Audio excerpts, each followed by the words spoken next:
Hello everyone, आप सभी को नमस्कार। आशा करता हूँ आप सभी स्वस्थ हैं, मस्त हैं और अपनी पढ़ाई में पूरी तरह से मशगूल हैं और व्यस्त हैं। अभ्यास डीपीक्यू, जिसकी टैगलाइन है अब सवाल तुमसे डरेगा, का सेट नंबर 28 लेकर मैं आपके सामने हाजिर हूं। अब सवाल तुमसे डरेगा, इसका क्या मतलब है? अगर आप इस सीरीज को, जो कि 200 डीपीक्यूज की सीरीज है, अगर आप मेरे साथ इस सीरीज को कंप्लीट करेंगे तो आपको हर एक सवाल को करने के कई तरीके पता चल जाएंगे। आपकी कैलकुलेशन स्किल इंप्रूव होगी। कैलकुलेशन स्किल के साथ साथ आपको हर सवाल में आइडियाज़ की कभी कमी नहीं पड़ेगी। अगर नए सवाल भी आपके सामने कभी आएंगे तो वो डर के ही भाग जाएंगे, क्योंकि आपसे वो सवाल रुकने वाला नहीं है। अगर आप कंप्लीट ये प्रैक्टिस मेरे साथ करेंगे तो आपके पास हर तरह के अस्त्र होंगे कि सारे जो सवाल हैं, किसी भी तरह का सवाल होगा, आपके सामने नतमस्तक होगा। आपको इस सीरीज से कॉन्सेप्चुअल क्लैरिटी तो मिलेगी ही मिलेगी, क्योंकि जब सवाल आता है तो मैं कॉन्सेप्ट भी कई बार एक्सप्लेन करता हूँ डीप में, और आपको प्रैक्टिस तो मिल ही रही है। तो ज़रूर इस सीरीज़ को फॉलो करिए, अपने दोस्तों के साथ ज़रूर शेयर करें। बहुत ही बेनिफिशियल सीरीज़ होने वाली है ये आपके लिए। तो चलिए सेट नंबर 28 की शुरुआत की जाए। एक बेसिक जानकारी देता हूँ आपको कि अर्जुना बैच 2025 मैथ्स लॉन्च हो चुका है, जो कि एसएससी एग्जाम्स के लिए एक कंप्लीट प्री प्लस मेंस का बैच होता है। ये क्लासेस 9 दिसंबर से शुरू हो जाएंगी। आप एग्जामो लर्निंग ऐप से इन क्लासेस को ज्वाइन कर सकते हैं। ये 8882600700 पर आप इंक्वायरी भी कर सकते हैं व्हाट्सएप चैट के माध्यम से। तो चलिए शुरुआत करते हैं। आज थोड़ा और जानकारी दी हुई यहाँ बता देता हूँ। 9 दिसंबर से बैच शुरू होगा। टाइमिंग है 11:30 से लेकर 1 बजे तक की लाइव क्लासेस होंगी। लाइव बैच है, 7 महीने का बैच ड्यूरेशन है, और देर मत करिए, पहली क्लास से जुड़िए, आपको बहुत फ़ायदा होगा। एक एक्स फैक्टर आपको बैच में मैं देता ही देता हूँ। आप अगर मेरे बैच में आते हैं तो आपको बाकी जितने भी आपके कॉम्पिटिटर्स हैं, स्टूडेंट्स जो आपके एग्जाम में बैठेंगे, आपको एक एक्स फैक्टर होगा, क्योंकि आपकी अंडरस्टैंडिंग का स्तर बहुत ऊपर होने वाला है। So you are welcome to join the batch. तो चलिए पहला सवाल आपके सामने लेके आ रहा हूँ डीपीक्यू नंबर 28 का। हमारा टेलीग्राम चैनल और व्हाट्सएप चैनल ज्वाइन करना ना भूलें। QR कोड स्कैन कर लें, क्योंकि इस पर आपको सारे अपडेट्स मिलते रहते हैं। तो पहला जो सवाल है आपके सामने वो क्या है? कह रहा है पी जो हमारा है वो 40% कम है क्यू से। आर हमारा 40% है पी और क्यू के सम का। सम पी और आर का बताना है कि क्यू का कितना परसेंटेज है, ये कैलकुलेट करना है। कैसे करेंगे सवाल? बहुत सिंपल है। आप कहोगे कि भाई मैं पहले लिखूंगा क्यू, यहाँ पर मैंने क्यू लिख दिया। क्यू के बाद में क्या लिखूंगा? आर लिखूंगा, यहाँ मैं लिखूंगा पी। अब अगर मैं क्यू को 100 मानता हूं तो पी इससे 40% कम है। 40% कम होने का मतलब ये 60 है। पी और क्यू का सम बनेगा 160। सवाल कह रहा है कि जो आर है ना, वो इसके सम का 40% है। तो ये हो गया 160 का 40%, जो कि हो गया 64। क्योंकि 160 का अगर आप 10% निकालेंगे तो 10% निकालने के लिए 1/10 करना होता है, तो 16 हो गया। और अगर 40% निकालना तो 4 गुना किया तो ये 64 हो गया। आप सीधे इसको लिख लीजिए। अब सवाल पूछ रहा है कि जो पी और आर का सम है, पी और आर का सम कितना होगा भाई? यहां से जोड़ेंगे तो वैल्यू आएगी 124। ये जो सम है ये क्यू का कितना परसेंटेज है? क्यू हमारा 100 है। 100 के बेस पर जो एब्सोल्यूट वैल्यू होती है वही परसेंटेज होती है। तो 100 के बेस पे 124% होगा। एक चीज ध्यान रखिएगा, क्योंकि फाइनल उत्तर क्या है कि क्यू का कितना परसेंटेज है, इसलिए क्यू का 100 मानना यहां पर बहुत बेनिफिशियल है। क्योंकि अगर हमारा बेस 100 हो जाएगा तो जो न्यूमरेटर लिखा है वही परसेंटेज हो जाएगा, हमें आसानी से उत्तर मिल जाएगा। ठीक है, तो आसान सवाल है, कोई मुश्किल नहीं है। अगला सवाल देखिए। कह रहा है कि एक चित्र दिया हुआ है, फिगर दिया हुआ है आपको, एबीसी ट्राइंगल है। इसमें एडी हमारा बीसी के परपेंडिकुलर है डी पॉइंट पर। एई हमारा बाइसेक्टर है बीएसी एंगल का। इफ एंगल एबीसी हमें 84 डिग्री दिया है, तो डीएई अगर 28 डिग्री दिया हो तो बताना है एसीबी का मेजर क्या है। तो इस सवाल का देखिए बहुत स्टैंडर्ड तरीका होता है, मैं बताता हूं आपको। मैं लिख देता हूं कि अगर मैं इस एंगल को बोल दूं कि ये वाला एंगल हमारा मान लेते हैं अल्फा है और ये एंगल हमारा बीटा है, और देखिए ये हमारा परपेंडिकुलर है, यहाँ पर दिया हुआ है साफ साफ कि ये भाई परपेंडिकुलर है एडी, और एई हमारा एंगल बाइसेक्टर है। तो ये वाला जो कोण बनता है इस परपेंडिकुलर पे, यानी अल्टीट्यूड इसको बोलेंगे, शीर्ष लंब, और ये एंगल बाइसेक्टर के बीच में जो बना हुआ कोण होता है ऐसे केसेस में, जो थीटा एंगल होता है ना, ये जो थीटा एंगल आपका होता है ये अल्फा माइनस बीटा बाई 2 के बराबर होता है। Right, alpha minus beta by 2 के बराबर होता है। तो ये ध्यान रखिएगा और आसानी से उत्तर यहाँ निकल जाएगा आपका। आपको क्या क्या दिया हुआ है देखिएगा। अगर ABC एंगल हमें 84 डिग्री दिया है तो ये वैल्यू हमें 84 डिग्री दी है। ये 84 डिग्री हो गई। DAE हमें 28 डिग्री दिया, तो थीटा हमें 28 डिग्री दिया, मैंने लिख दिया। आपको ACB का मेजर बताना है यानी बीटा निकालना है, तो फटाफट कैलकुलेट कर लेते हैं। ये वैल्यू आप रखो 28 डिग्री और अल्फ़ा की वैल्यू आप रखिए 84 डिग्री, बीटा की वैल्यू आप रखिए यहाँ पर, जो कि मुझे कैलकुलेट करना है, यहाँ बाई 2 आ जाएगा। अब बीटा की वैल्यू क्या आएगी, कैलकुलेट करते हैं। 28 दूना कितना हो गया, 56 डिग्री, और ये 56 डिग्री जो वैल्यू आई है, ये 56 डिग्री एक्चुअली में माइनस होगी ना, क्योंकि राइट साइड में ट्रांसफ़र होगी। तो बीटा की वैल्यू जो है ये बनेगी सिंपली 84 डिग्री, और 84 डिग्री में 56 डिग्री घटेगा, ठीक है। तो ये वैल्यू आपकी आ जाएगी 28 डिग्री। 28 डिग्री आपका ऑप्शन क्या है, डी, क्योंकि 28 दूना 56, 28 से 84 होता है, तो ये वैल्यू कैलकुलेट होकर 28 डिग्री आ गई, आपका आंसर हो गया डी। समझ में आएगी नहीं। एक चीज़ का और ख्याल रखना है, इस केस में एक दूसरा डायग्राम भी बन सकता है, देखिए, जिसमें हो सकता है ना ये वाला एंगल बड़ा हो। भाई होने को क्या है, ये अल्फा एंगल हो सकता है छोटा हो जाए बीटा से, तो उस केस में भी सवाल में देखिए फ़र्क बस सिर्फ इतना आ जाता है कि एंगल बाइसेक्टर इधर आ जाता है, ये बीच का एंगल अभी भी थीटा रहता है, तब थीटा की वैल्यू हमारी बीटा माइनस अल्फा बाई 2 के बराबर हो जाती है, क्योंकि बीटा बड़ा हो गया, राइट। तो कुल मिला के ये चीज़ का आपको ख्याल रखना है, बाकी केस नहीं बदलता है, केस वही रहता है, ठीक है। तो कई बार आप इस फॉर्मूले को जब ध्यान रखें तो इस फॉर्मूले के बाहर एक मॉडुलस भी लगा सकते हैं, मॉडुलस का साइन, कि भाई पॉजिटिव डिफरेंस बाई 2 ये एंगल होता है, ये वाला थीटा, ठीक है। चलिए अगला सवाल कह रहा है कि हमें एरिया बताना है उस ट्रायंगुलर रीजन का जो हमारा एक ग्राफ दिया हुआ है x + y = 4, ये बनाना है हमें। तो ये लीनियर इक्वेशन है, तो एक लाइन होगी, 5x + 2y = 12 भी एक लाइन होगा, और y एक्सिस भी एक लाइन होता है, उसकी इक्वेशन होती है x = 0, y एक्सिस की इक्वेशन होती है x = 0, ये एक लाइन है, ठीक है। तो अब जरा पहले डायग्राम ड्रॉ करते हैं। इसके पहले एक छोटा सा कॉन्सेप्ट आप सभी को मैं बताऊंगा, उसको बहुत गौर से देख लीजिएगा। कॉन्सेप्ट ये है कि कभी भी अगर मुझे एक इक्वेशन x और y में दी हो और उसको मुझे प्लॉट करना हो, तो अगर आप उसको इस फॉर्मेट में लिख लें, x/a + y/b = 1, अगर आपने उस एक्सप्रेशन को इस फॉर्मेट में लिख लिया, तो अब क्या होता है ये मैं आपको आगे बता देता हूं। अब ये होता है कि अगर इसको आप प्लॉट करने जाएंगे तो ये कैसे प्लॉट होने वाला है, ध्यान से देखिए। ये प्लॉट ऐसे होने वाला है कि एक आपको बनानी है x एक्सिस, एक x एक्सिस हो गई, एक हो गया आपका y एक्सिस। तो जब भी आप ये बनाएंगे तो गौर से देखिएगा, आपको ऐसे बनाना होगा कि a आपका बनेगा x इंटरसेप्ट और ये बनेगा y इंटरसेप्ट, ये लेंथ a होगी, ये लेंथ b होगी। अगर a नेगेटिव होगा तो ध्यान रखना मैं इधर a को बनाऊंगा। अगर -a बनता, मान लिया x/-a बन जाता, कुछ ऐसा एक्सप्रेशन होता, तो -a मुझे इधर बनाना है। अगर -b बनता तो मैं इधर बनाता इसको, राइट। तो 2 पॉइंट आप बना लो a और b लेंथ के, डिपेंडिंग ऑन द साइन, और फिर इसको जोड़ दोगे तो आपको इक्वेशन मिल जाएगी, मतलब लाइन मिल जाएगा, प्लॉट मिल जाएगा। अब इस सवाल में आपको समझाऊंगा तो बेहतर समझ में आएगा। जैसे ये जो सवाल हमारे सामने है, इसको अगर आप बनाना चाहें, ड्रॉ करना चाहें, तो कैसे करेंगे। सबसे पहले तो मैं एक काम करता हूं, मैं इसको कुछ ऐसे ड्रॉ कर लेता हूं, फिर मैं इक्वेशंस को लिखूंगा, ओके। तो इक्वेशन देखिए क्या है, पहली इक्वेशन तो बहुत सिंपल है, वो है x + y = 4। x + y = 4 को अगर आप देखें तो मैं ऐसे लिख सकता हूं, x/4 + y/4 = 1। अब आप x एक्सिस पे 4 की लेंथ ले लो और y एक्सिस पे भी 4 की लेंथ ले लो, लेकिन एक बात का ख्याल रखना है कि ये जो 4 की लेंथ है दोनों पॉजिटिव है, 4 4 + 4 + 4 है, तो इसलिए पॉजिटिव x एक्सिस और पॉजिटिव y एक्सिस पे ये पॉइंट लेने हैं, दोनों पॉइंट मिल गए। अब कुछ नहीं करना है आपको, इन दोनों पॉइंट को अगर आप ज्वाइन करोगे तो आपको वो लाइन मिल जाएगी जो इसको रिप्रेजेंट कर रही है ना, वो लाइन मिल गई, तो ये लाइन आपको प्राप्त हो गई, राइट। अब देखिए एक दूसरी लाइन जो है वो कैसे बनाऊं, 5x + 2y = 12।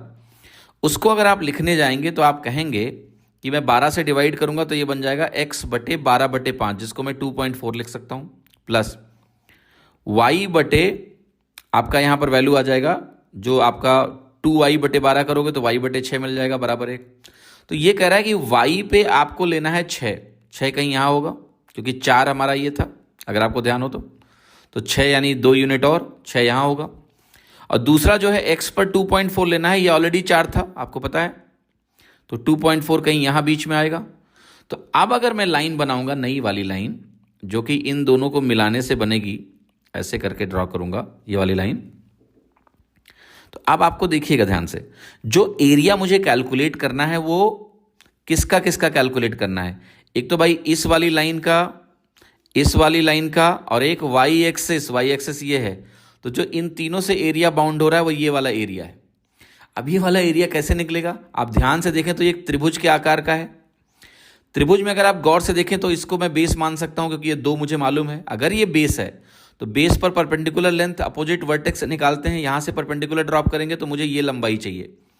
ये लंबाई अगर मिल जाए तो इसको हम बोलेंगे अल्टीट्यूड, और मेरा आंसर आ जाएगा, ये एच हो गया एक तरह से। तो हाफ इंटू 2 इंटू एच मेरा आंसर आ जाएगा। 2 से 2 कट गया, मतलब यही लंबाई मेरा उत्तर हो जाएगी, क्योंकि 2 से 2 तो कट गया, बेस भी 2 है। ये कैसे निकलेगा, अब ध्यान से देखते हैं। ये जो पॉइंट ऑफ इंटरसेक्शन है, अगर मुझे ये लंबाई निकालनी है तो आप एक चीज को ऑब्जर्व करिए। ये जो पॉइंट ऑफ इंटरसेक्शन है इसमें दो कोऑर्डिनेट होंगे, एक एक्स कोऑर्डिनेट होगा, एक वाई कोऑर्डिनेट होगा। ये जो लंबाई होती है इसको हम बोलते हैं कि एक्स एक्सिस या उसके पैरेलल ये जो लंबाई है ये एक्स कोऑर्डिनेट होती है। तो ये लेंथ अगर मुझे निकालना है, ये वाली लेंथ, तो ये कुछ नहीं है, इस पॉइंट का एक्स कोऑर्डिनेट है। और ये पॉइंट क्या है, इन दोनों लाइंस का पॉइंट ऑफ इंटरसेक्शन है। तो अब मुझे कुछ भी नहीं करना है, मुझे x प्लस वाई बराबर 4 और 5x plus 2y is equal to 12 का x कोऑर्डिनेट निकाल लेना है, क्योंकि x कोऑर्डिनेट से मुझे ये आ जाएगा, x कोऑर्डिनेट से मुझे ये वैल्यू मिल जाएगी, और यही वैल्यू ये लेंथ है। तो कैसे आप सॉल्व करेंगे आगे, आगे तो आप कहोगे आसान है। आप कहोगे इस इक्वेशन को, चूंकि x कोऑर्डिनेट निकालना है, y को एलिमिनेट करेंगे। तो y को एलिमिनेट करने के लिए 2 से गुणा कर लो, और 2 से गुणा करोगे तो आप कहोगे ये बन जाएगा 2x plus 2y is equal to 8, लिख दिया। अब इसको सब्ट्रैक्ट कर लेते हैं, घटा लेते हैं, घटाने से मिलेगा 3x इज इक्वल टू 4। यहाँ से मुझे क्या मिल गया, x की वैल्यू 4/3। और जब x मेरा 4/3 आ गया, मतलब ये वैल्यू 4/3 हो गई, यानी ये लेंथ मेरा 4/3 हो गया। तो अब एरिया कैसे निकलेगा, half into base into height होता है इसका एरिया। बेस आपका 2 है और हाइट आपका 4/3 हो गया। तो अब अगर मुझे आंसर लिखना है तो मैं कैसे लिखूंगा, मैं कहूँगा देखो आंसर मेरा यहाँ लिख देता हूँ, हाफ इंटू बेस, बेस की वैल्यू है मेरी 2 इंटू ये वैल्यू हमारी कितनी आई, अभी 4/3 निकल के आई। 2 से 2 कट गया, और 2 से 2 कट गया, तो जो एरिया मिल रहा है मुझे वो 4/3 मिल रहा है। तो 4/3 आपका आंसर हो गया। ये सवाल आप इस तरह से आसानी से कर सकते हैं। अच्छा, अब मैं एक होमवर्क आप सभी को दे रहा हूँ, और मैं एक्सपेक्ट करता हूँ कि आप वो होमवर्क करके ज़रूर आंसर कमेंट करेंगे। तो होमवर्क आपका ये है कि इसी क्वेश्चन में, अगर मैं होमवर्क की बात करूं तो मैं आपका होमवर्क ये करने जा रहा हूं कि इसी क्वेश्चन में जो एरिया है वो मैं y की जगह अगर x एक्सिस कर दूं, अगर मैं y की जगह x एक्सिस कर दूं, बाकी सारा सवाल सेम रहेगा। तो आपको पता है एरिया बाउंडेड आपका क्या हो जाएगा, एरिया बाउंडेड आपका ये हो जाएगा, ये वाली x एक्सिस हो गई, ये लाइन और ये लाइन, तो ये एरिया बाउंडेड हो गया।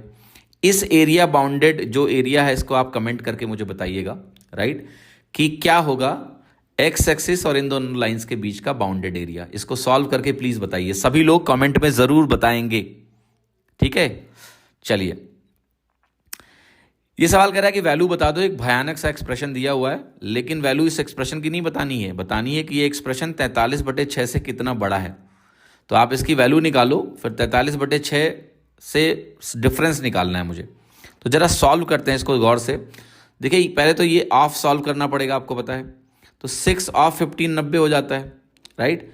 लेकिन ये 5/90, फिर क्या होगा, जब ये 90 हो गया तो अब लेफ्ट टू राइट जाएंगे, डिवीजन पहले आ रहा है तो पहले डिवीजन करना पड़ेगा, पहले ऑफ को सॉल्व करेंगे। तो कहने का मतलब है ये वैल्यू बन जाएगी 5/90। 5/90 क्या हो गया, काटेंगे इसको तो ये आ जाएगा 18। बाद में ये 1/18 6 से गुणा हो जाएगा, तो ये वैल्यू आ जाएगी 1/3। तो आपको ये दिखाया मैंने कि ये एक्सप्रेशन 1/3 के बराबर है। यस, तो मैं इसकी वैल्यू पहले लिख लेता हूं यहां पर कि ये 1/3 है, लिख दिया। फिर देखिए अगला जो एक्सप्रेशन है, इतना पार्ट, इसमें क्या है 21 इंटू 6/18, बट चूंकि सिर्फ प्रोडक्ट और डिवीजन है तो कोई फर्क नहीं पड़ता। आप पहले डिवाइड कर लें, 6 3 18, 3 मिलेगा नीचे, और 3 7 21, तो ये वैल्यू आपकी 7 आने वाली है। या आप 21 इंटू 6/18 कर लो, 21 को 6 से गुणा करके 18 कर लो, बात वही है, 7 ही आएगा। फिर ये 3/2 माइनस में है तो ये सीधे 3/2 हो गया, +3 है तो +3 हो गया, माइनस ये जो वैल्यू है 3/9 ऑफ 3 इंटू 9, ये इंटरेस्टिंग है। तो 9 ऑफ 3 बनेगा 27, तो कुल मिला के कहानी ये है 3/27 × 9। अब ये वैल्यू क्या हो गई, ये वैल्यू 27/27 हो गई, राइट। या आप 3 को 27 से डिवाइड कर लो, 3 9 27, 9 से 9 कट गया, 1 मिल गया, तो ये वैल्यू माइनस, तो ये वैल्यू हो गई आपकी 1/3 + 7 - 3/2 + 3 - 1। 7 3 10 होता है, 10 में से 1 घटेगा, 9 मिलेगा, तो ये 9 + 1/3 - 3/2, ये आपकी ओवरऑल वैल्यू फाइनल आने वाली है। 6 एलसीएम ले लेते हैं, तो ये बनेगा 9 छक 54, 3 दूनी 6 होता है तो +2 हो गया, 2 तिहाई 6 होता है, फिर वो 3 3 51 हो गया, तो कुल मिला के जो वैल्यू बन रही है वो बन रही है 44, 54 2 56 - 9 47/6।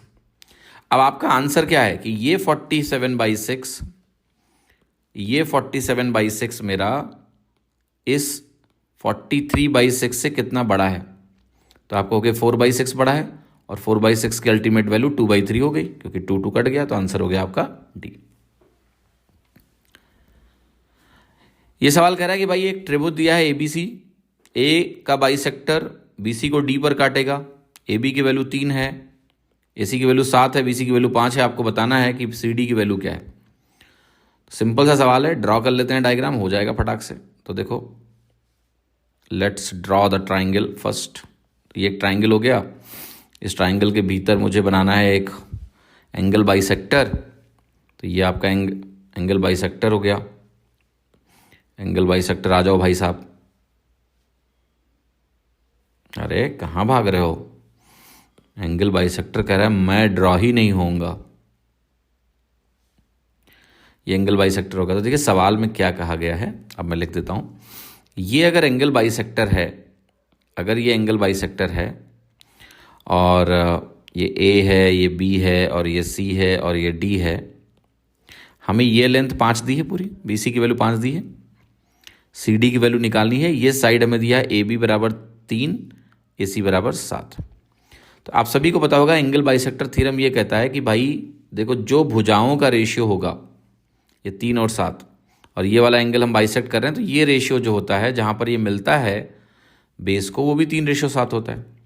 तो अगर ये 3:7 हुआ तो डीसी की लंबाई कैसे निकलेगी, आप कहोगे 7/10, पूरा लेंथ 5 है ना, तो 7/10 × 5 यानी 7/2, यानी 3.5 मेरा उत्तर हो गया, 3.5। ठीक, ये रेशियो आपको मिल गया 3:7। फिर क्या करना है, 7/10 × 5, 3.5 आपका आंसर हो गया। सी ऑप्शन आपका करेक्ट है। ठीक है, सिंपल सवाल, एंगल बाइसेक्टर थ्योरम पे बेस्ड। अगला सवाल कह रहा है हमारे पास 4 वेसल्स हैं जिसमें 80 लीटर का मिक्सचर है, और ये मिक्सचर किसका है, स्पिरिट एंड वाटर का। रेस्पेक्टिव रेशियो स्पिरिट और वाटर का चारों मिक्सचर में दिया हुआ है, पहले में 2:3, दूसरे में 1:1, तीसरे में 3:1, चौथे में 3:2। इन चारों वेसल को हम खाली कर रहे हैं एक बड़े से लार्ज वेसल में। हमें बताना है कि जो स्पिरिट और वाटर का प्रपोर्शन होगा नए मिक्सचर में वो कितना होगा, ये हमें कैलकुलेट करना है। तो देखो बहुत सिंपल है सवाल। पहली बात तो ये आपको ये पता है कि 80 के 4 वेसल हैं, यानी टोटल हमारे पास 320 लीटर है। इसमें तो किसी को डाउट नहीं होना चाहिए ना यार कि टोटल 320 लीटर है। यस, अब मैं फटाफट क्या करूँगा कि स्पिरिट की जो क्वांटिटी है वो निकाल लेते हैं कि चारों को अगर मिला देंगे तो स्पिरिट कितना होगा। वो अगर निकल गया तो फिर बाकी बचा जो है वाटर है वो भी निकल जाएगा, टोटल तो पता ही है। तो स्पिरिट लिखते हैं। देखो 2/3 जहाँ लिखा हुआ है, 2/3, इसमें स्पिरिट अगर कैलकुलेट करना हो मुझे तो मैं कैसे करूँगा, मैं कहूँगा कि 2/3 में टोटल 5 यूनिट हुआ तो 2/5 स्पिरिट हो गया, 2/5 × 80 करेंगे, प्लस दूसरे में तो हाफ है 1:1, तो 1/2 × 80 हो गया। तीसरे में 3:1 है तो ये 3/4 × 80 हो गया, क्योंकि टोटल 4 यूनिट हो गया, तो 3/4 × 80। ये 3:2 है तो 3/5 × 80 भी हो गया ये। अब अगर आप इसको सॉल्व करेंगे तो ये मिलेगा 5 × 16, 2 × 40, 4 × 20, 5 × 16 करेंगे तो वैल्यू कितनी हो गई, 32 + 40 + 60 + 48। टोटल निकालते हैं, 48 और 32 का टोटल भी 80 हो गया। 80 के बाद ये टोटल 100 है, 180 आ गया। तो स्पिरिट 180 आ गया, तो वाटर कितना होगा, आप कहोगे स्पिरिट अगर 180 है तो वाटर बाकी हुआ, 320 में से 180 घटा लेंगे, 140 हो गया। तो स्पिरिट और वाटर का अगर रेशियो निकालना है तो ये हो गया 180 रेशियो 140, ठीक है। तो यहाँ से वैल्यू अगर हम कैलकुलेट करेंगे तो वैल्यू आ जाएगी 2 9 18, 2 7 14, 2 7 14, 9:7। 0 से 0 कट जाएगा, फिर काट लीजिए, तो आंसर हो गया 9:7। दैट्स योर फाइनल आंसर, ठीक है। इजीली कैलकुलेट हो गया।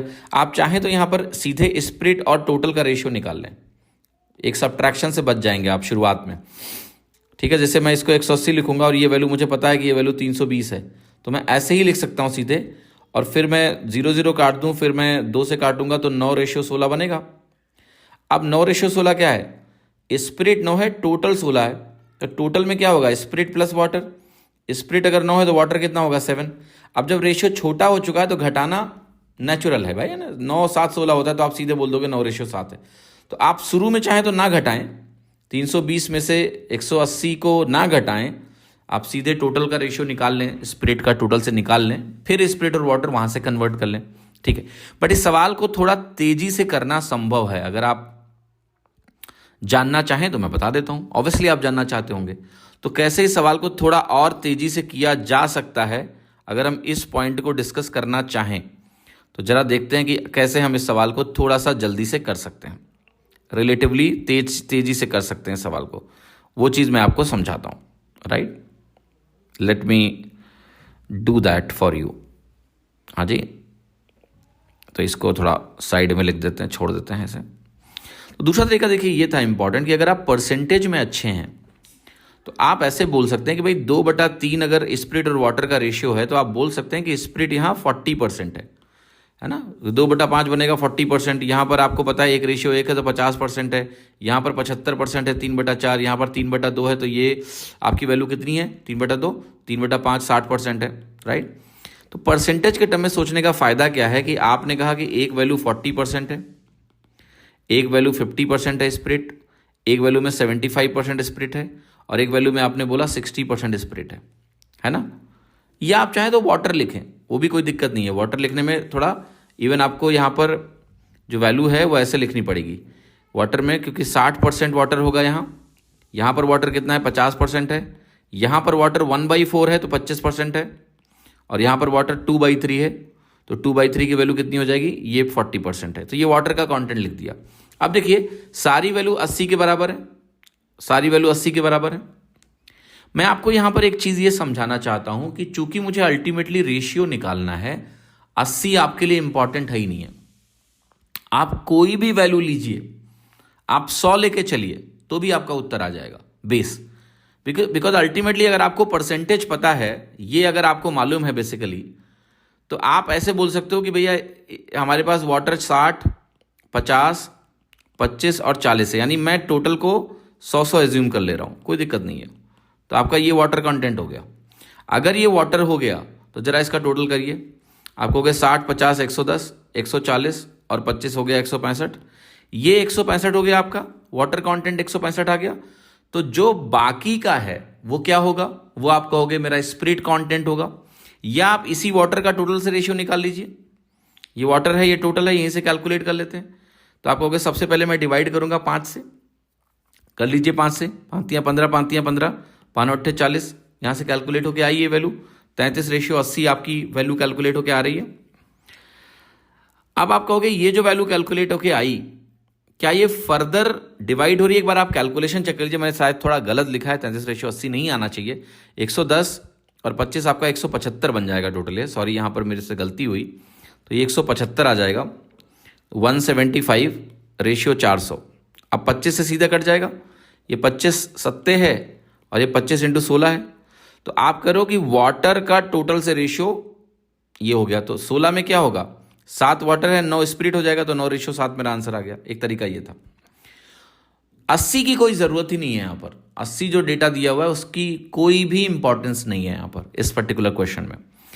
अब मैं आपको एक और तरीका बताऊंगा जो थोड़ा डिफिकल्ट टू ऑब्जर्व है एग्जाम में, बट बहुत ही मेस्मराइजिंग तरीका है अगर आपका ऑब्जर्वेशन स्किल बहुत अच्छा है। लेकिन इसके लिए आपको ग्रैंड मास्टर लेवल की क्लैरिटी चाहिए, है ना। जैसे आपने देखा होगा चेस में जो ग्रैंड मास्टर गेम खेलते हैं, उनका जो गेम होता है वो अलग स्तर का होता है, ठीक है, अलग लेवल का होता है। और आप जो गेम खेलते होगे चेस में वो बहुत ही हल्के लेवल का होता है। तो अगर आप मैथ्स में प्रो हैं तो इस सवाल में देखिए क्या करना संभव है अगर आपकी ऑब्जर्वेशन स्किल अच्छी है तो तो मैं दिखाता हूँ। वो एग्जाम में आप नहीं लगा पाओगे आसानी से जब तक आप वो ग्रैंड मास्टर लेवल नहीं बन जाएगा मैथ्स में। देखो एक चीज़ मुझे बहुत ही यहाँ पर इंटरेस्टिंग दिख रही है कि क्वांटिटी चूंकि बराबर है, यहाँ पर टोटल 5 यूनिट है, यहाँ पर भी टोटल 5 यूनिट है।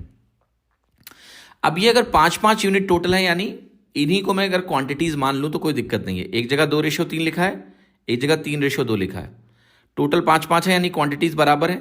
तो अगर मैं इन दोनों का कॉम्बिनेशन देखूं तो यहां पर स्पिरिट वाटर 5-5 हो जाएंगे। टोटल कर लो 3-2-5, 3-2-5 जुड़ जाएगा, यानी 1:1 बन गया। स्पिरिट और वाटर का रेशियो इन दोनों के कॉम्बिनेशन से, सिर्फ इन दोनों के कॉम्बिनेशन से स्पिरिट और वाटर का रेशियो 1:1 बन रहा है, क्योंकि टोटल वैल्यू बराबर है, क्वांटिटी मुझे बराबर रखनी ही है। तो 2 3 में जुड़ जाएगा, 3 2 में जुड़ जाएगा, 5-5 बराबर हो गए, यानी 1:1 मिल गया। अब मजेदार बात क्या है, आपने इन दोनों को कंबाइन किया, ये दोनों कंबाइन होकर 1:1 बना रहे हैं। मेरे पास ऑलरेडी एक 1:1 है। अब जरा ध्यान से देखिए, जब मेरे पास एक तरह से इनके कॉम्बिनेशन से 1:1 मिला और यहां भी 1:1 है, तो इन तीनों का कॉम्बिनेशन 1:1 में ही स्पिरिट और वाटर को रखेगा। तो कितने यूनिट्स जो है 1:1 की हो गई? 3 यूनिट्स। ये मिला के 1:1 रखेंगे, तो 3 यूनिट 1:1 में चली गई और एक यूनिट जो बचा है वो 3:1 का है। ये 1:1 है, राइट। तो आपका जो फाइनल सवाल है, अगर आप ध्यान से देखें तो ऐसा हो गया कि 3 यूनिट और 1 यूनिट। 3 यूनिट मुझे रखना है 1:1 में और 1 यूनिट मुझे रखना है किसमें? 1 यूनिट मुझे रखना है 3:1 में। इससे मेरा आंसर निकालना है मुझे। तो कैसे करेंगे? हम कहेंगे देखो यहाँ का टोटल बन रहा है 2, लेकिन मुझे इसका वॉल्यूम 3 गुना रखना है और यहाँ टोटल बन रहा है 4।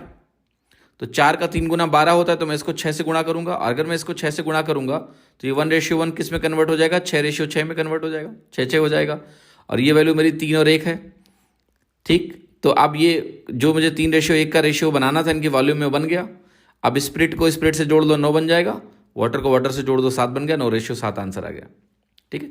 तो ये मैं थोड़ा ग्रैंड मास्टर लेवल की अंडरस्टैंडिंग आपको दे रहा हूँ, ठीक है।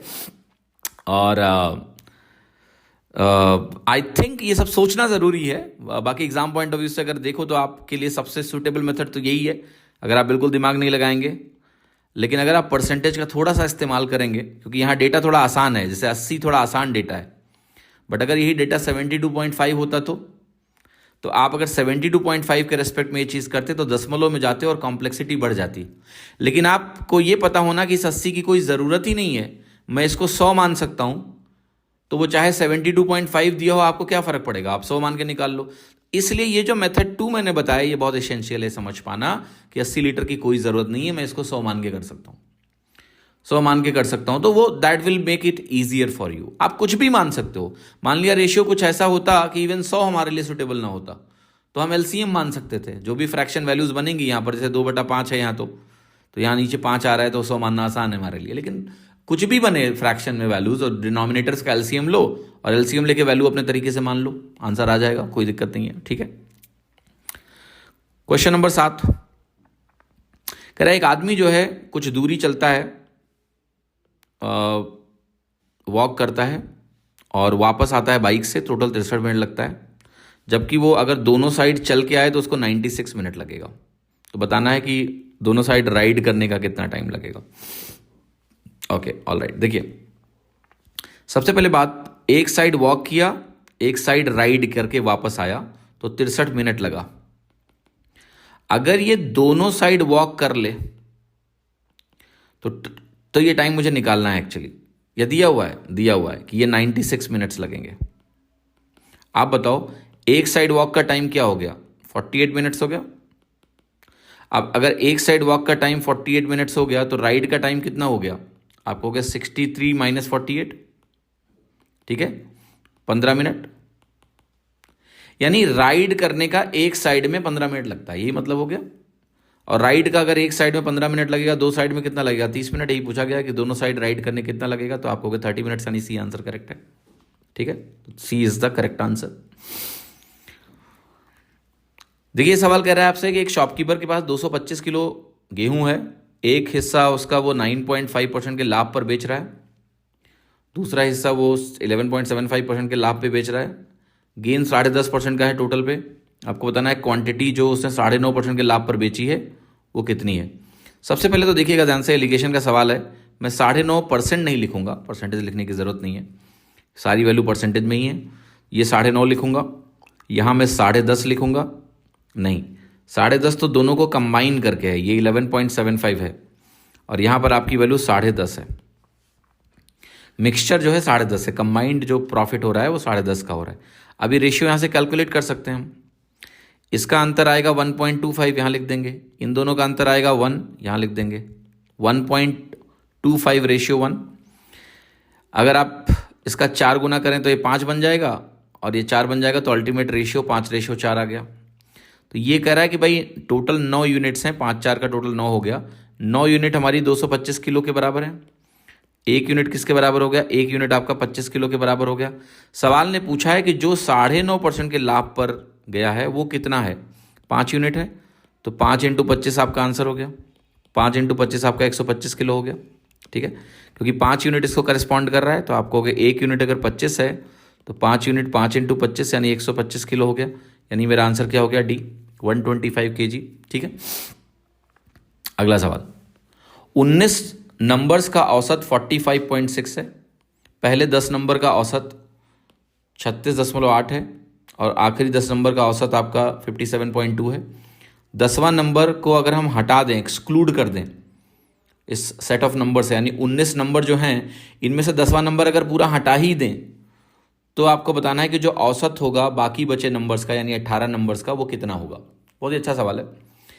देखिए, ट्रेडिशनली अगर ये सवाल करना है तो कैसे करते हैं? आप कहते हो कि मेरे पास A1 A2 A3 dot dot dot, ऐसे करके मैं नंबर्स को लूँगा, A1 A2 A3, just a minute please, A1 A2 A3, A1 A2 A3, ऐसे करके जाओगे तो एक नंबर आएगा 10वां नंबर A11 A12, ए से लेके 19 तक जाओगे। जब 19 नंबर होते हैं ना, तो 19 + 1/2 करने से एक 10th नंबर आता है। ये आपका बिल्कुल मिडिल नंबर होता है। इस सीरीज में एक मिडिल नंबर मिलेगा आपको, बीच में होगा, पोजिशनली बीच में होगा। अब मज़ेदार बात ये भी होती है इसमें कि यहाँ से यहाँ तक 10 नंबर्स होते हैं, इनको हम बोलेंगे लास्ट 10 नंबर्स, और यहाँ से यहाँ तक जब आप जाओगे तो ये फर्स्ट 10 नंबर्स होंगे। तो जब आप फर्स्ट 10 नंबर्स की बात करते हैं और जो लास्ट 10 नंबर्स की बात करते हैं, तो दोनों में ये जो A10 है ना, ये 2 बार आ जाता है, 2 टाइम्स। यानी अगर मैं कहूँ कि मैं कह रहा हूँ 10 नंबर का औसत 36.8 है, तो उनका टोटल कितना हुआ? 10 × 36.8 प्लस अगले 10 नंबर का टोटल कितना है? 57.2, तो वो बनेगा 10 × 57.2। अब ये वैल्यू किसके बराबर होगी? तो ये आप कहोगे कि A1 + A2 को एक एक बार काउंट करेंगे A19 तक, लेकिन इसमें लेफ्ट साइड में A10 2 बार आया है, तो यहाँ A1 से लेके A19 तक लिखिए, लेकिन एक बार A10 को एक्स्ट्रा लिखिए। तो आपका जो फाइनल आंसर कैलकुलेट होके आता है, जो मिडिल नंबर होता है उसकी जो वैल्यू निकल के आती है A10, वो आ जाती है सिंपली कि 10 × अगर मैं इन दोनों का टोटल करूं तो कितना मिलेगा आप बताओ? तो आपको हो गया 8 2 10 बनाएगा तो 0 हो गया, हासिल है 1, 7 6 13 1 14, 5 3 8 1 9, 94, और ये माइनस जाएगा तो 19 नंबरों का औसत मुझे दिया है 45.6। इस तरह से A10 की वैल्यू कैलकुलेट होके आ जाती है, राइट। अगर आप यहाँ से कैलकुलेट करेंगे तो A10 की वैल्यू आ जाएगी।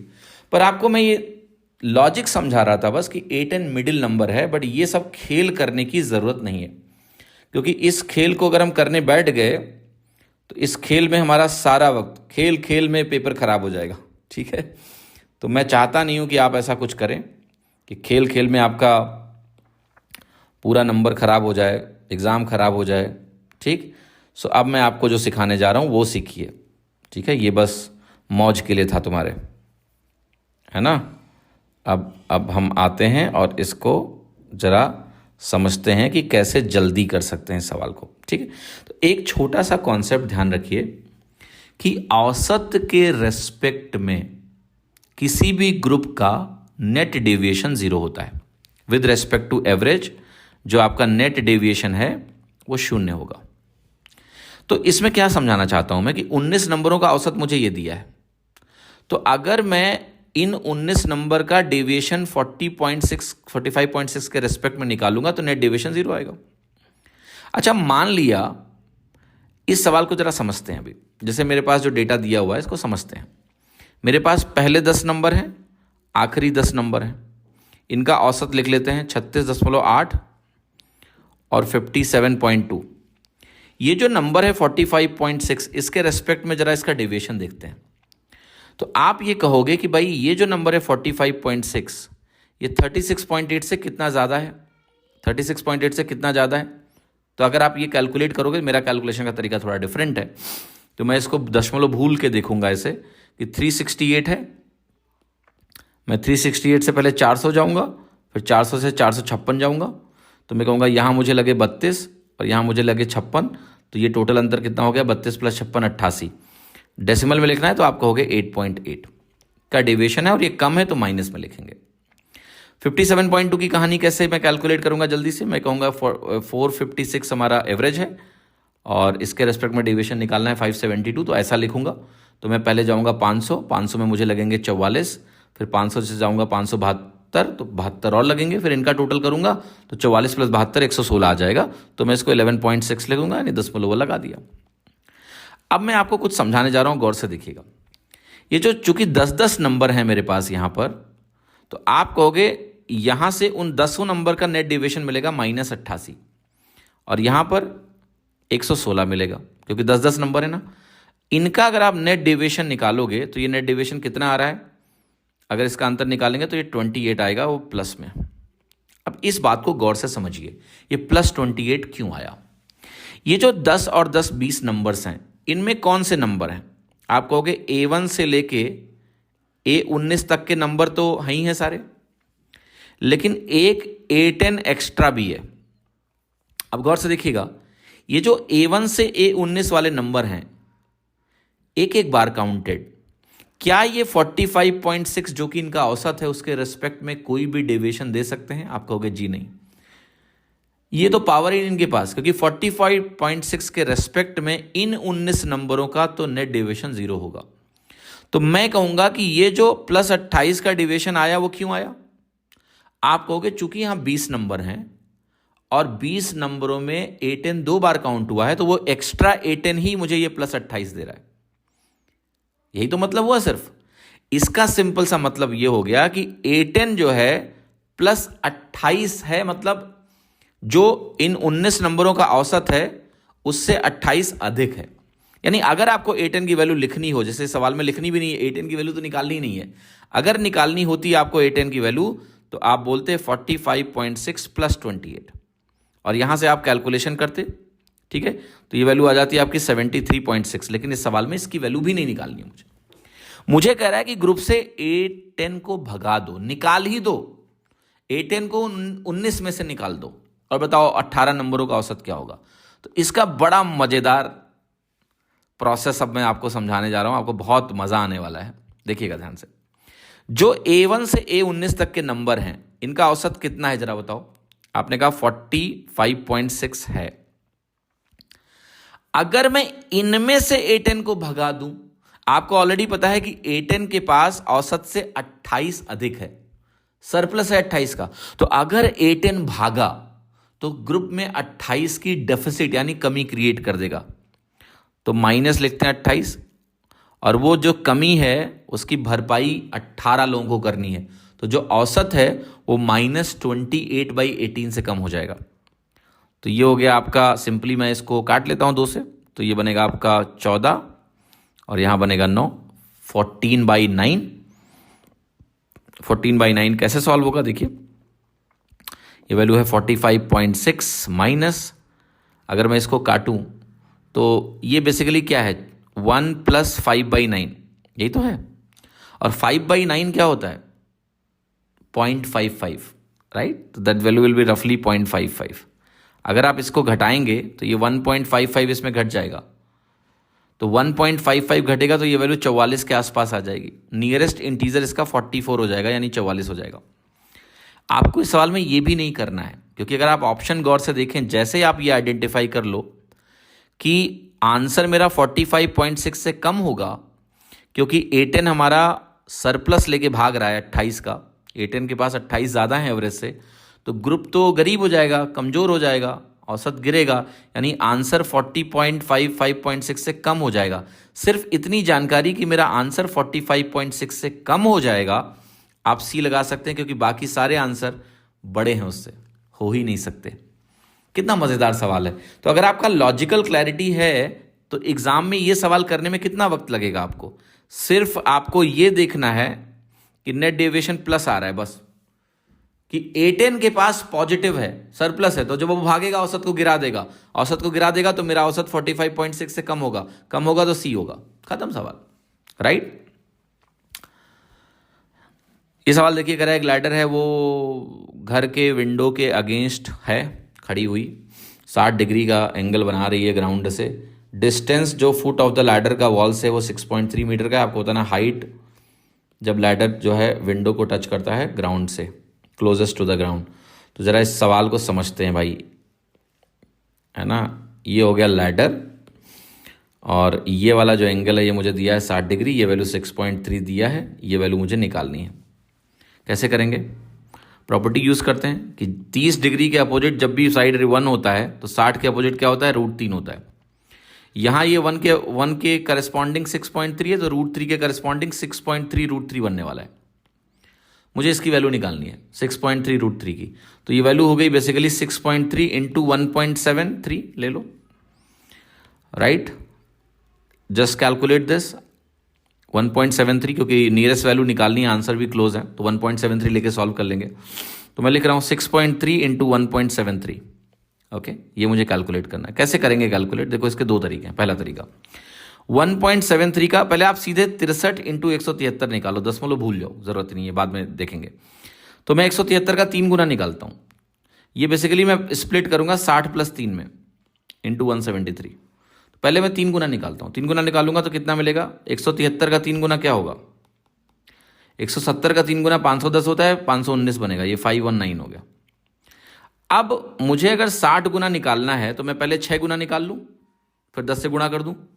इसका 6 गुना क्या होगा? इसका डबल होगा। तो 519 3 गुना आया था, इसका डबल करोगे तो 1038 मिलेगा। तो यहाँ पर लिखिए 1038, और वो 60 गुना करने की वजह से 0 लगा लेते हैं। तो फाइनल जो आंसर आपका आ रहा है वो ये आ रहा है 99810। दशमलव लगाना है तो यहाँ लगेगा। तो जो नियरेस्ट आंसर है वो 10.9 है, ये आंसर करेक्ट हो गया। या फिर आप इसको 63 को ना 9 इंटू 7 लिखो, पहले 7 से मल्टीप्लाई करो, फिर 9 से मल्टीप्लाई करो, that is also possible. Multiple मत देखना कि 9 का मल्टीपल होगा, सर 63 में 9 है। अरे भैया अप्रॉक्सीमेट आंसर है, क्लोजेस्ट लिखा हुआ है, ठीक है। तो इसमें मल्टीपल अप्रोच नहीं चलेगी, है ना। इस तरीके से आप इसको कर सकते हैं आसानी से। हाँ जी, क्लियर। एक और चीज़ है जो कर सकते हैं यहाँ पर कि 6.3, ये ध्यान रखिए कि जो 1.73 होती है ना, इसकी वैल्यू मैं आपके सामने अगर लिखना चाहूँ तो मज़ेदार बात ये होती है कि ये जो वैल्यू होती है 7/4 माइनस 0.02 के बराबर होती है। माइनस 0.02 को परसेंटेज में हम बोलते हैं 2%, right. It's just 2%, 2% of any number. तो 6.3 का जो 2% है ना बहुत कम होगा, क्योंकि 10 का 1% 0.1 होगा, 10 का 1% 0.1 होगा, ठीक है। 2% 0.2 होगा, 6.3 है तो और कम हो जाएगा। तो आप इसको ऑलमोस्ट नेग्लेक्ट कर सकते हैं। तो यहीं से आपका आंसर अप्रॉक्सीमेटली निकल जाएगा 6.3 इंटू 7/4, ठीक है। तो 7 छंग 42, 7 तिरक 21, 441 हो गया ये /4। यहाँ से आप कैलकुलेट करेंगे तो ये वैल्यू 1.1 के आसपास आ रही है। 1.1 के आसपास क्या है? A option, okay. क्योंकि हमने थोड़ा सा चीज़ एलिमिनेट करी है, उसकी वजह से आंसर मेरा थोड़ा ज़्यादा आएगा, बिकॉज माइनस वाली वैल्यू को हमने रिजेक्ट कर दिया। तो जो वैल्यू मेरी आ रही है ना 11 पॉइंट समथिंग, अभी लिखा मैंने आपके सामने 44.1 बनेगा, तो 11 पॉइंट समथिंग आ रही है। तो आप कंफ्यूज मत होना कि ये 11.2 हो जाएगा, नो, ये 11 के बहुत करीब है, लेकिन 11 से कम होगा उत्तर, क्योंकि मैंने कुछ हटाया था, उसको छोड़ दिया, उसको घटेगा तो और कम हो जाएगा, इसलिए 10.9 ही होगा। कंफ्यूज मत होना कि सर 11.2 हो गया, नहीं। इस सवाल देखिए, कह रहा है कि एक सम है 18,000 का, उसको हमने PQR रेस में इस तरह से डिवाइड किया कि P और Q का शेयर 8:9 है, Q और R का शेयर 2:3 है, R और S का शेयर 9:13 है। आपको बताना है कि QR के शेयर में कितना अंतर है।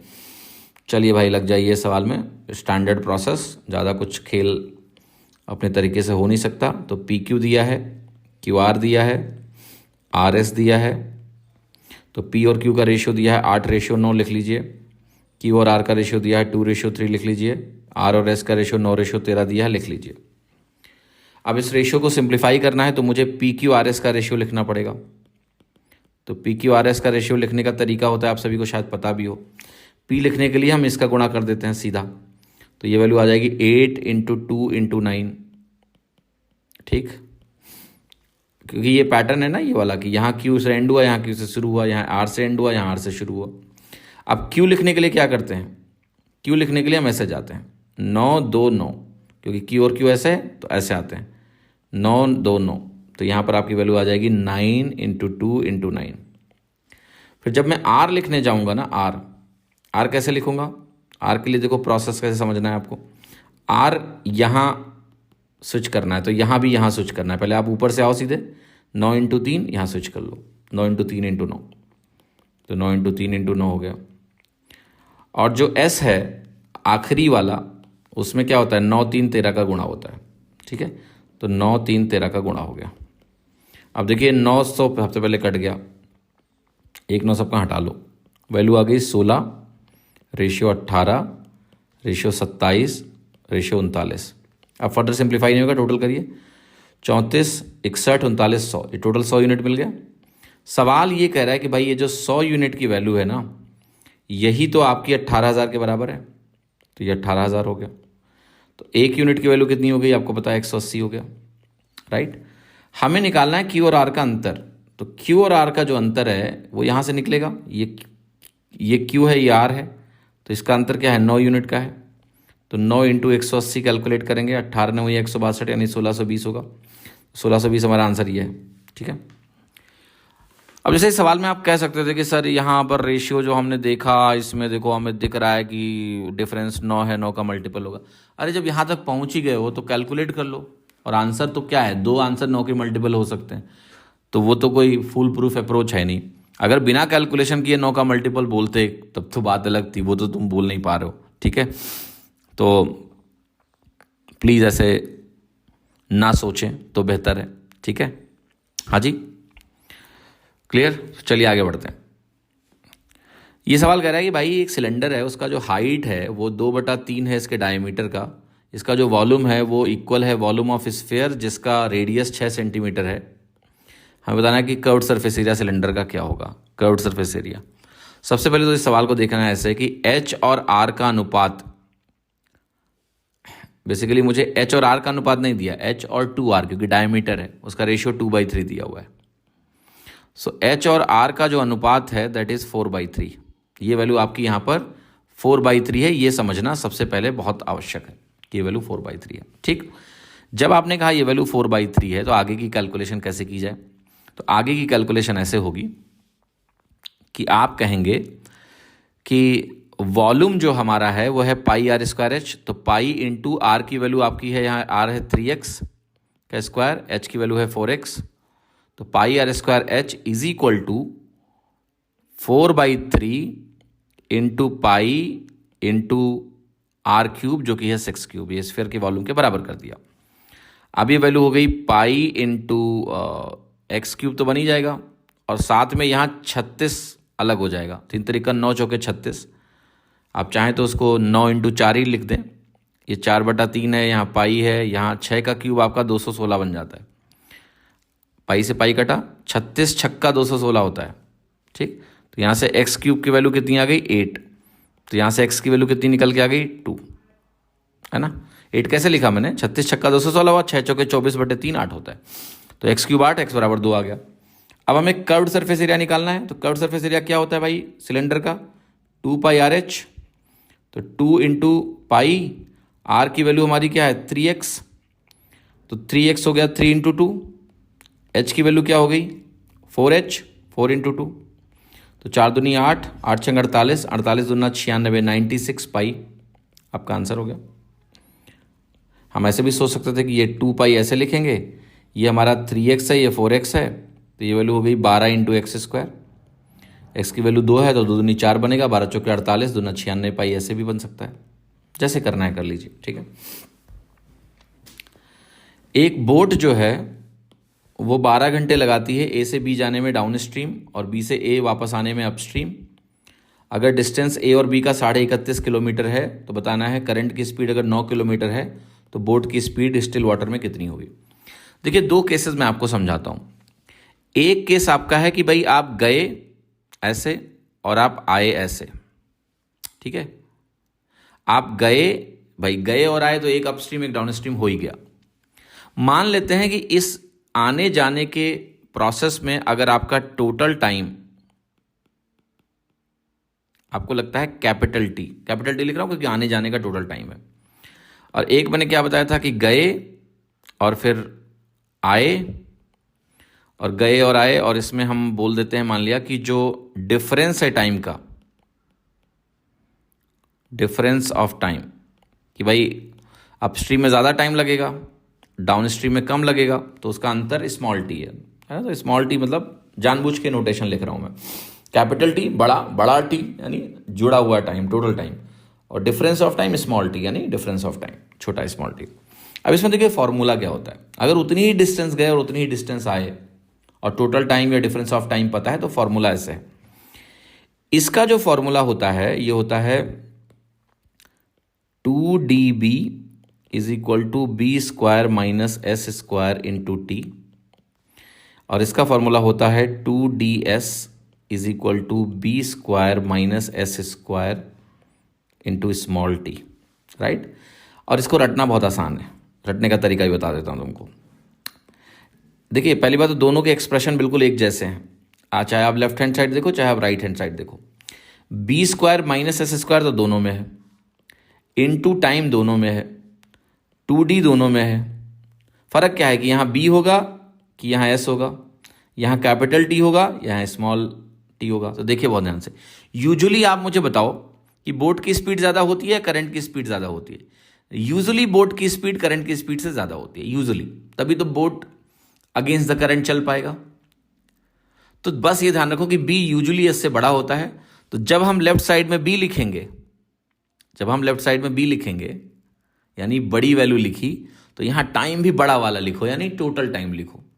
और जब लेफ्ट साइड में हम D के साथ S लिखेंगे, S B से छोटा होता है, तो छोटा वाला टाइम यानी डिफरेंस ऑफ टाइम लिखना है बस। अब ये दो फॉर्मूले ऐसे केसेस में लगाना है। और आपकी बस प्रॉब्लम क्या है कि यहां पर अगर आपसे D पूछा जाए तो बहुत अच्छी बात है। D पूछने के लिए क्या होगा, B और S दे देगा। अगर B और S दोनों पता है, T पता है तो D निकल जाएगा, राइट। B और S दोनों पता है, T पता है तो D निकल जाएगा। तो D निकालने के लिए तो फॉर्मूला बहुत अच्छा है। लेकिन अगर B और S में से कुछ निकालना है तो ये बनता है क्वाड्रेटिक इक्वेशन। क्या बनता है, क्वाड्रेटिक इक्वेशन। तो आपको क्वाड्रेटिक इक्वेशन सॉल्व करनी पड़ती है, ठीक है।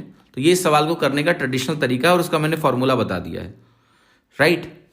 लेकिन अब देखो, क्वाड्रेटिक इक्वेशन बनाएंगे तो टाइम तो थोड़ा ज़्यादा जाएगा, इसलिए सवालों में कुछ अल्टरनेटिव अप्रोच क्या हो सकती है उसको डिस्कस करते हैं। जैसे इस सवाल का अल्टरनेटिव अप्रोच समझते हैं। ये फॉर्मूला कहाँ से आता है, ये फॉर्मूला यहीं से आता है कि आपका जो 31.5 गए, राइट, डाउन स्ट्रीम के केस में B प्लस एस मतलब डिस्टेंस अपॉन स्पीड इतना टाइम लगेगा, और लौटते समय 31.5 upon B minus S time लगेगा, और ये टोटल टाइम मुझे 12 दिया है। यही तो है, इसी को सिंप्लीफाई करके ऐसे फॉर्मूले बनते हैं। अब मैं 31.5 को अगर आप ध्यान से देखें तो मैं कहूँगा कि एक काम करते हैं, 2 से गुणा कर लेते हैं तो थोड़ा सा डेसिमल हट जाएगा, तो ये B प्लस एस यहाँ हो जाएगा और ये 63 अपॉन B माइनस एस बनेगा, और ये वैल्यू आपकी 24 हो जाएगी। चेक कर लो ऑप्शन। एस आपको पता है कि 9 है, क्वेश्चन में दिया है 9। B निकालना है, स्पीड ऑफ बोट पूछा है आपसे। देखो किस ऑप्शन को यूज करें, तो एक हिंट आपको मिलेगी कि भाई ये जो 63 है ना, कोशिश करो कि डिनोमिनेटर्स जो है ना वो 63 के ही फैक्टर्स हों। 63 के फैक्टर्स क्या हैं, 9, 7, 3, 21 है, यही फैक्टर है ना। तो जरा देखो किसी भी ऑप्शन में क्या कोई ऐसी B की वैल्यू है जिससे ये वैल्यूज उस 3, 21, 7, 9 में से बन रही हों। तो आपको अगर मैं 24 रखूंगा तो 24 और 9 33 बनेगा, 3 का फैक्टर तो है, बट 24 माइनस 9 जब आप करोगे तो 15 मिलेगा, वो भी 3 का फैक्टर है, ठीक है। लेकिन प्रॉब्लम क्या है कि 24 और 9 33 है, तो काटेगा तो वैल्यू फ्रैक्शन में आएगी, ये इंटीजर आने की संभावना खत्म हो गई। यहाँ 15 होगा, ये भी फ्रैक्शन होगा, तो ये तो चलना ही नहीं है। 16 आप लोगे तो 16 9 25 होता है, ये भी नहीं चलेगा क्योंकि काटेगा नहीं डायरेक्टली। 12 लेंगे तो 12 9 21 बनेगा। 12 चेक करते हैं, अगर 12 लिया तो 12 9 21 बना, 21 3 63 हो जाएगा। और 12 माइनस 9 3 हो गया, और 3 से काटेंगे तो 21 बन जाएगा, 21 3 24 बन गया। तो आंसर क्या हो गया 12। तो ये हो गया ऑप्शन चेकिंग का तरीका। This is the method to check the options C. बाकी अगर आपको ट्रेडिशनली सॉल्व करना है, और आसानी से उत्तर भी आ गया हमारा सी, अगर आपको ट्रेडिशनली सॉल्व करना है तो आपको अभ्यास डीपीक्यू की पीडीएफ में जाओ, पीडीएफ में सॉल्यूशन आपको ट्रेडिशनल दिया गया है, उसमें क्वाड्रेटिक बनाई गई है और फैक्टराइज करके सॉल्व किया गया है। तो आप इसको वहां से ट्रेडिशनल मेथड देख सकते हैं। मैंने आपको यहाँ अल्टरनेट तरीका बता दिया, बाकी फॉर्मूला तो लिखवा दिया। देखिए मार्क प्राइस कह रहा है एक अवन का है, अवन का मार्क प्राइस 21,600 है। अगर इसको 16,537.5 में हम बेच रहे हैं 2 डिस्काउंट के बाद, जो कि D% का है, तो आपको बताना है डी की वैल्यू क्या होगी। अगर आपका अप्रॉक्सीमेशन स्किल बहुत सुप्रीम पावरफुल है, वो ग्रैंड मास्टर लेवल का आपका अप्रॉक्सीमेशन लेवल हो जाए, ठीक है, तो इसका आंसर लगाना संभव है 12.5 बिना ज़्यादा मेहनत किए हुए। I will explain why and how, then I will tell you the traditional process also. जैसे देखो ये जो नंबर यहाँ लिखा हुआ है ना, जैसे यहाँ पर है 21,600, यहाँ पर वैल्यू हमारे पास है 16,537.5। मैं कुछ करने जा रहा हूँ, ध्यान से देखना। यहाँ से मैं 600 उड़ा दूंगा, यहाँ से 537 उड़ा दूंगा, तो एक तरह से होगा क्या, ये वैल्यू 21 और 16 बन जाएगी। और ये उड़ाने से आपका जो परसेंटेज चेंज है, यहाँ से यहाँ का जो परसेंटेज चेंज है, उसमें कोई बहुत ज़्यादा फर्क नहीं आया है। आपने यहाँ से 600 उड़ाया, यहाँ से 537 उड़ाया, तो लगभग सेम ऑर्डर में वैल्यू उड़ा रहे हैं। और अगर देखें 16,000 और 21,000 जो है वैल्यू भी लगभग आसपास की हैं, कोई बहुत ज़्यादा अंतर नहीं है। बहुत ज़्यादा अंतर का मतलब ये ऐसा नहीं है कि ये 1,600 ये भी 16,000 है, सिमिलर रेंज की वैल्यूज़ हैं। तो अगर मैं ये 600 यहाँ से हटा के 3 जीरो लिख दूँ इसकी जगह, और 537 को हटा के 3 जीरो लिख दूँ, तो रेशियो लगभग उतना ही रहेगा, थोड़ा सा चेंज होगा, बहुत ज़्यादा चेंज नहीं आएगा। अब 21 में से 16 5 कम है, 5 का 21 पे अगर परसेंटेज आप निकालने गए, पता है कितना आएगा? ये वैल्यू 5/20 क्या होती है? 25% होती है। ये जो वैल्यू है ये 25% से थोड़ा सा कम आएगा, राइट, लिटिल लेस देन 25%। ये 25% से कम है, हल्का सा, क्योंकि ये 5/21 है। अगर आपको एग्जैक्टली निकालना है तो आप जाके देख लो, 21 से डिवाइड करोगे 2 बार जाएगा 42 आएगा, 42 के बाद 80 हो जाएगा, 21 चौके 84 होता है, उससे थोड़ा सा कम हुआ, बट अप्रॉक्सीमेटली 24 बोल सकते हो, लगभग 24। यानी 2 सक्सेसिव डिस्काउंट करके मेरी वैल्यू जो है लगभग 24% के आसपास है। आप देखिए 10 और 10% का 2 बार डिस्काउंट दो, क्या मिलता है? 19% मिलता है, तो ये तो हो ही नहीं सकता। 20 और 20 अगर आप 2 बार डिस्काउंट देते हैं तो 36% का डिस्काउंट होता है। 20 + 20 - 400/100।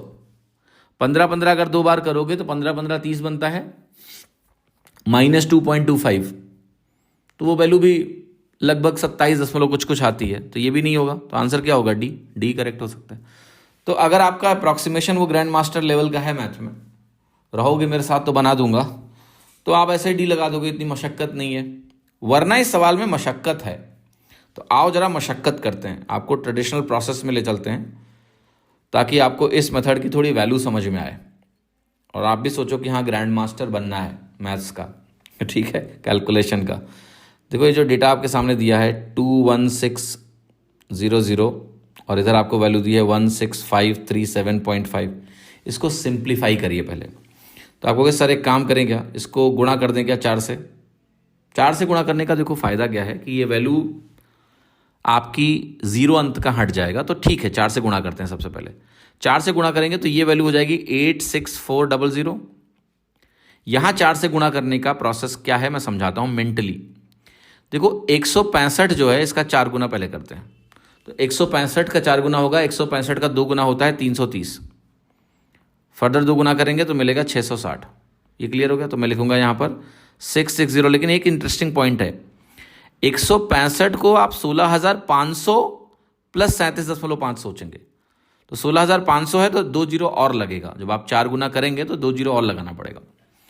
प्लस 37.5 का 4 गुना क्या होगा? 37.5 का दुगुना पता है क्या होता है आपको? 75 का दुगुना होता है 150, तो ये वैल्यू आ जाएगी आपकी 66150।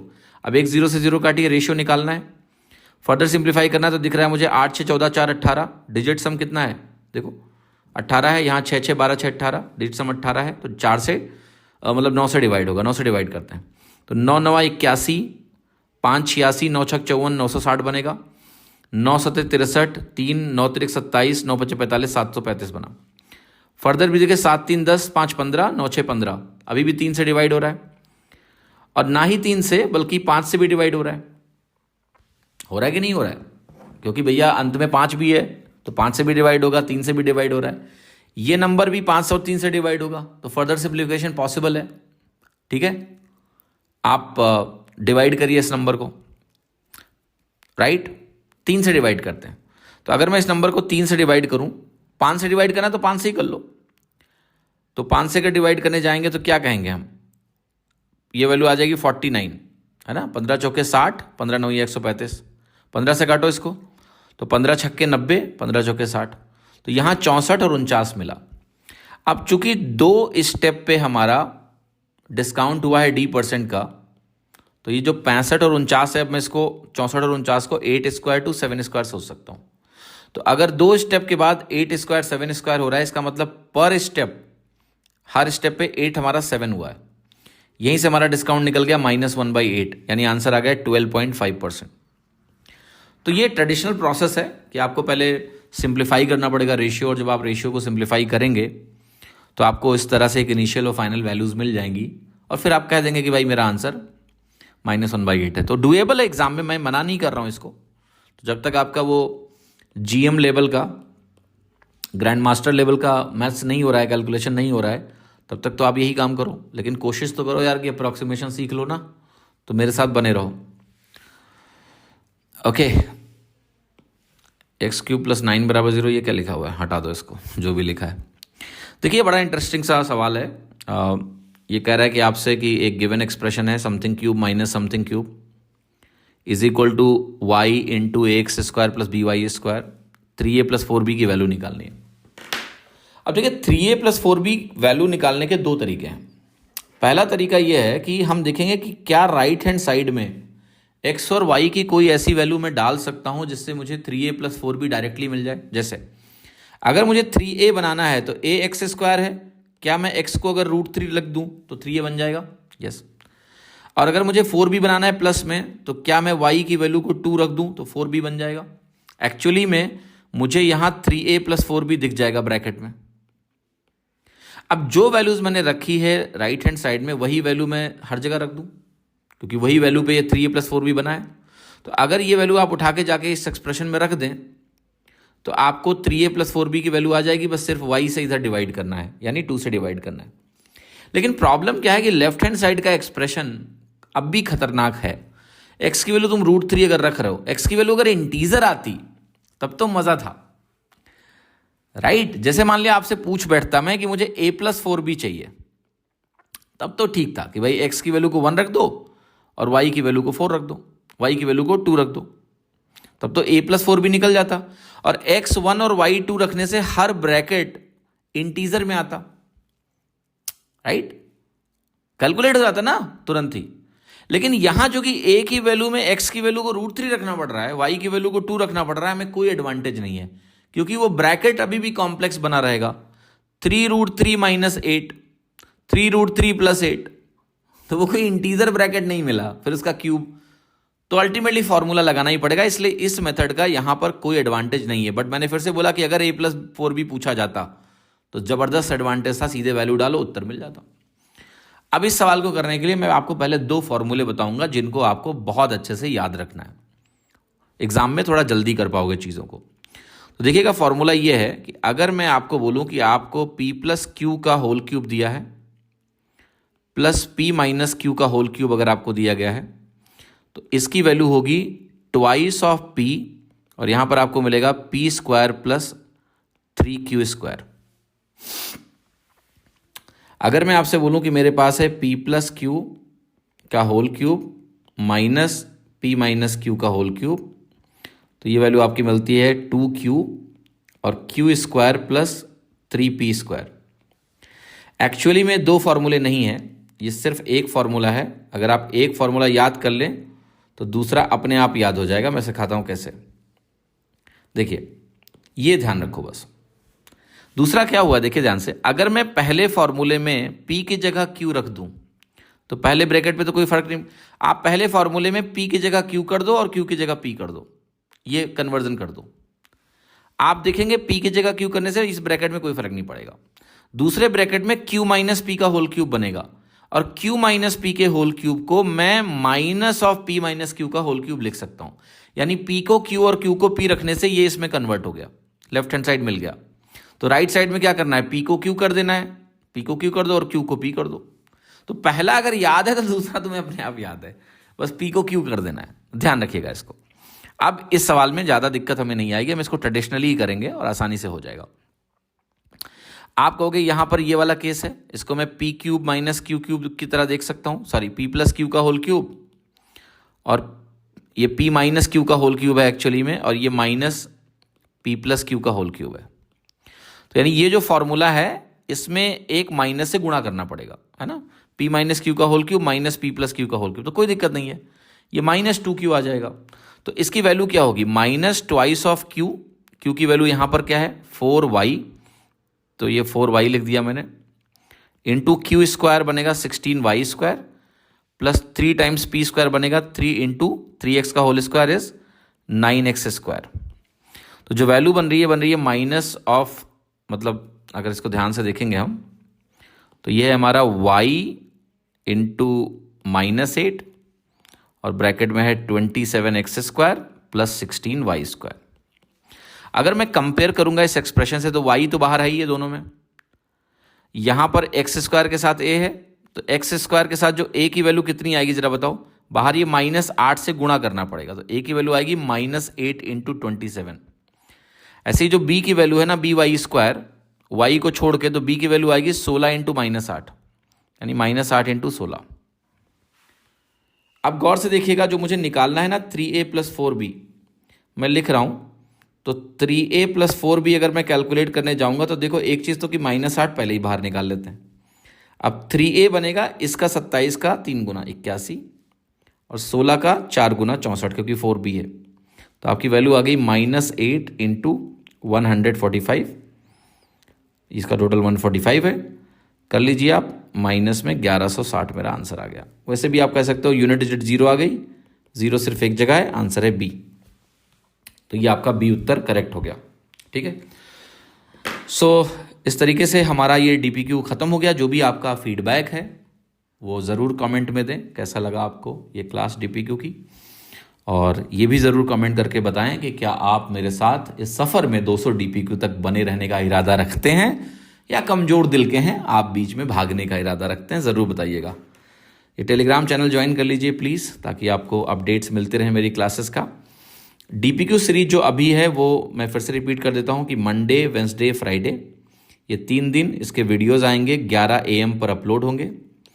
इनके 200 जो PDFs हैं, एक्सरसाइजेज हैं विद सॉल्यूशंस, वो ऑलरेडी हमारे टेलीग्राम पे पहले ही अपलोड की जा चुकी हैं, तो आप उनको डाउनलोड कर लीजिए, अपने तरफ से उनको सॉल्व भी कर लिया कीजिए, और मंडे, वेंसडे, फ्राइडे को जब मेरा वीडियो आएगा तो इन वीडियो सॉल्यूशंस को देख लीजिए, क्योंकि आपको यहाँ पर कुछ ना कुछ नया मिलेगा। ठीक है, तो जब हम सॉल्यूशंस को टाइप करके लिखते हैं तो उसमें हमें इस बात का ख्याल रखना होता है कि भाई बच्चा समझ पाए।